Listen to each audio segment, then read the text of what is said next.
Good afternoon guys, welcome to my YouTube channel HVAC intro HVAC by Rehan. Guys, आज मैं आपको दिखाने वाला हूँ कि चिलर सिस्टम में किस तरह से गैस को रिकवर किया जाता है। तो सबसे पहले ये देखें, ये हमारे पास कैरियर का चिलर है, 3 चिलर है हमारे पास। यहाँ पे देखें, एक ऑलरेडी कंडेंसर चेंज हो चुका है, इसमें रिकवरी वगैरह हम लोगों ने पहले कर ली थी और उसके बाद अभी ये यूनिट चालू भी हो चुका है। अब हम इस सिस्टम की कर रहे हैं। ये हमारा चिलर नंबर 3 है, यहाँ पे देखें, ये देखें। तो इसमें 3 सर्किट है टोटल। यहाँ पे देखें, ये इसका सर्किट बी है, ये यहाँ पे इसका सर्किट ए है और वहाँ पे लास्ट में सी है यहाँ पे। तो सबसे पहले जब कभी भी आपको रिकवरी करनी हो तो आपको सिलेंडर चाहिए होते हैं और एम्प्टी सिलेंडर रिकवरी के लिए। यहाँ पे देखें, सेम गैस के लिए आपको ये देखें, ये हमारा एम्प्टी सिलेंडर है और इस सिलेंडर को हमने प्रॉपरली वैक्यूम किया है। और वैक्यूम करने के बाद हम यहाँ पर देखें, ये वॉल्व है, इसकी वॉल्व क्लोज़ करके छोड़ देंगे।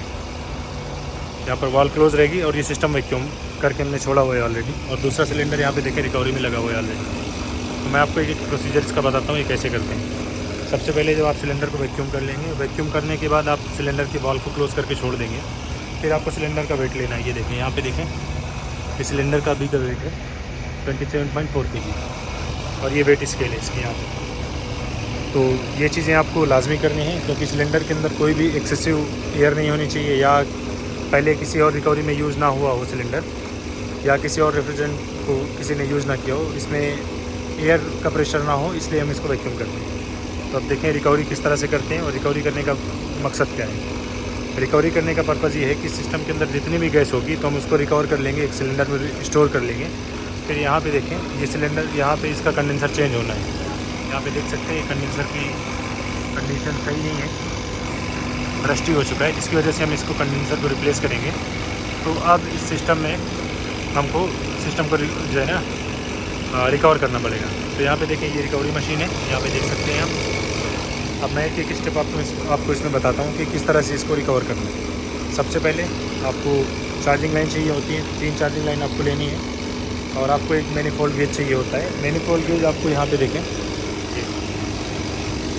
इस तरह ये प्रेशर के ऊपर डिपेंड करता है। अगर आपका 22 प्रेशर का सिस्टम तो आपको 350 PSI तक के मैनिफोल्ड गेज चलेंगे। और अगर आपका R410 है तो 550 PSI से ऊपर का होना चाहिए मैनिफोल्ड गेज। तो अब इसमें देखें, मैंने आपको दिखाया अभी मैनिफोल्ड गेज को कि कहाँ पे लगाना है। अब मैं बताता हूँ आपको लगाना कैसे मैनिफोल्ड गेज को। सबसे पहले देखें, सिस्टम को ऑफ़ करने के बाद आपको चिलर को या जिस सिस्टम को भी आपको रिकवर करना है उसको प्रॉपरली पहले आपको सिस्टम को शट डाउन कर देना है। शट डाउन करने के बाद अब देखें आप, यहाँ पे देखें, ये एक वॉल्व है यहाँ पे और ये लिक्विड लाइन वॉल्व है। Liquid line valve directly condenser से कनेक्टेड है, ये सारे कंडेंसर इससे कनेक्टेड है। तो कनेक्ट होने के बाद क्या होता है, इसके बीच में कोई भी ऑब्स्ट्रक्शन नहीं है, मतलब कोई भी रुकावट नहीं है, कोई वॉल्व वगैरह ऐसा नहीं है जो बीच में क्लोज हो या सोलेनॉइड या ऐसा कुछ। तो जिसकी वजह से यहाँ से प्रेशर हमको प्रॉपर मिलेगा। तो हमने एक लाइन यहाँ पर कनेक्ट की है, ये देखें। अब इस लाइन को हमको कनेक्ट कहाँ करना है, चार्जिंग गेज में। यहाँ पर देखें मैनिफोल्ड गेज में कहाँ कनेक्ट करना है, यहाँ पर देखें। जैसे आप प्रेशर लेते हैं किसी चीज़ का, सेम वैसे ही हमने इसको हाई साइड पे यहाँ पे लगा दिया हुआ है। और दूसरा, जब आपको जैसे वैक्यूम करते हैं आप सिस्टम को या गैस चार्जिंग करते हैं तो आप बीच वाला जो पोर्ट होता है उसको आप कनेक्ट करते हैं आप अपने सिलेंडर में या फिर वैक्यूम के साथ। तो इसमें भी सेम होगा, यहाँ से इसको आपको कनेक्ट करना है। देखें, ये वाला पोर्ट, इस पोर्ट को आपको कनेक्ट करना है इसके इन पे, रिकवरी मशीन के। यहाँ पर देखें, इन पे कनेक्ट करने के बाद अब यहाँ पे देखें 2 नोब हैं, यहाँ पे दिख रहा होगा आपको, और दूसरा ये। अब इन दोनों नोब्स को पहले जब सिस्टम ऑन नहीं होता तो उस कंडीशन में ये ऑफ रहता है। यहाँ से इसको नोब को घुमाएंगे ऐसे, यहाँ पे ऑफ रहता है। दूसरा भी इसी होगा, ये ऑफ रहता है। जब सिस्टम को आप ऑन करेंगे, ऑन करने के टाइम पे आपको मेक श्योर कि ये दोनों नोब ओपन होने चाहिए, इस पोजीशन में ओपन होने चाहिए। यहाँ पर देखें, ये ओपन होना चाहिए। फिर दूसरा हम लोग यहाँ से एक चार्जिंग लाइन लगाते हैं। यहाँ से देखिए, हमने चार्जिंग लाइन लगाई है, ये वाली। ये चार्जिंग लाइन हमने सिलेंडर में कनेक्ट की है, ये देखिए, हमने सिलेंडर में कनेक्ट की। अब ये रेफ्रिजरेंट को क्या करेगा, जैसे सिस्टम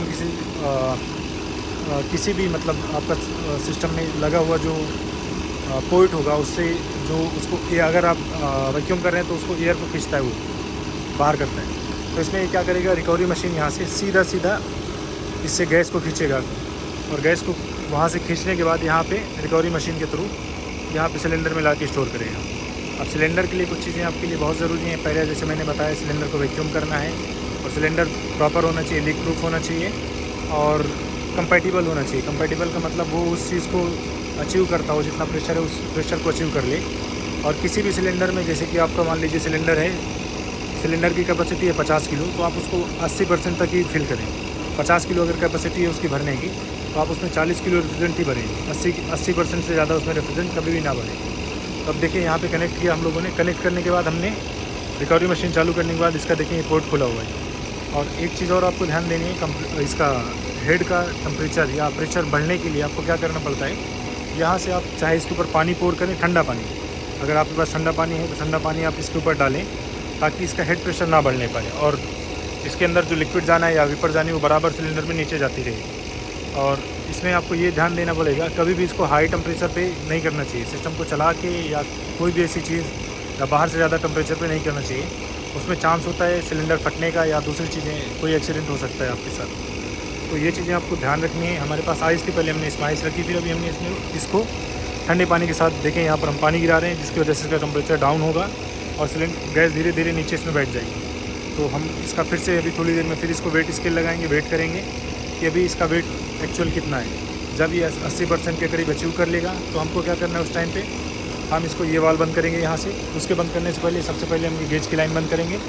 बंद करने के बाद फिर हम यहाँ से इसकी वाल बंद करके फिर रिकवरी मशीन बंद कर लेंगे। चाहे आप ये बंद करने के बाद रिकवरी मशीन बंद कर सकते हैं, लेकिन उस टाइम पे यहाँ से प्रेशर जाना शुरू कर देगा, तो आप इसको बंद करके फिर बंद कर लेंगे। तो गाइज़ इस तरह से सिस्टम को रिकवर करते हैं। और किसी भी गैस को, चाहे R22 हो, R134A हो, चाहे 410 हो, कोई भी गैस हो, जब आपके पास ज़्यादा क्वांटिटी में हो या कहीं ऐसी जगह जहाँ पे इसको रिकवर करना पड़े, तो वहाँ पे रिकवर किया जाता है गैस को, ताकि गैस वेस्ट ना हो और ये हमारे इन्वायरमेंट को डेंजर ना करे, जो कि ओजोन लेयर को डैमेज करती हैं गैसें, स्पेशली R22, जिसका ओजोन डिप्लेशन बहुत ज़्यादा होता है। तो इसकी वजह से हम देखें यहाँ पे हमारा एक तो कॉस्ट कम होगी हमारी इससे, और दूसरा हम इन्वायरमेंट को भी डैमेज नहीं करते, जिसकी वजह से सिस्टम को रिकवर किया जाता है या गैस रिकवरी की जाती है। तो गाइज़ ये वीडियो बेस्ड थी किस तरह से किसी सिस्टम में गैस को रिकवर किया जाता है। और रिकवर करने के बाद अभी देखें यहाँ पे जब इसका कंडेंसर चेंज हो जाएगा, चेंज करने के बाद फिर इसकी लीक टेस्टिंग ली जाएगी। लीक टेस्टिंग लेने के बाद फिर हम इसके कोर फिल्टर हो गए, ऑयल हो गया कंप्रेसर का, ये सारी चीज़ें चेंज करके फिर हम इसको वापस से इसको वैक्यूम करके, ठीक से वैक्यूम करने के बाद फिर हम इसकी गैस चार्जिंग वापस सेम यही गैस हम उसमें डाल देंगे।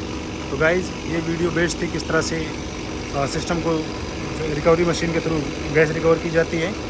और गाइज़ अगर अभी तक आपने मेरे चैनल को सब्सक्राइब नहीं किया है तो काइंडली इसको सब्सक्राइब करें, और मैं फ्यूचर में भी इस तरह की वीडियोस बनाता रहूँगा।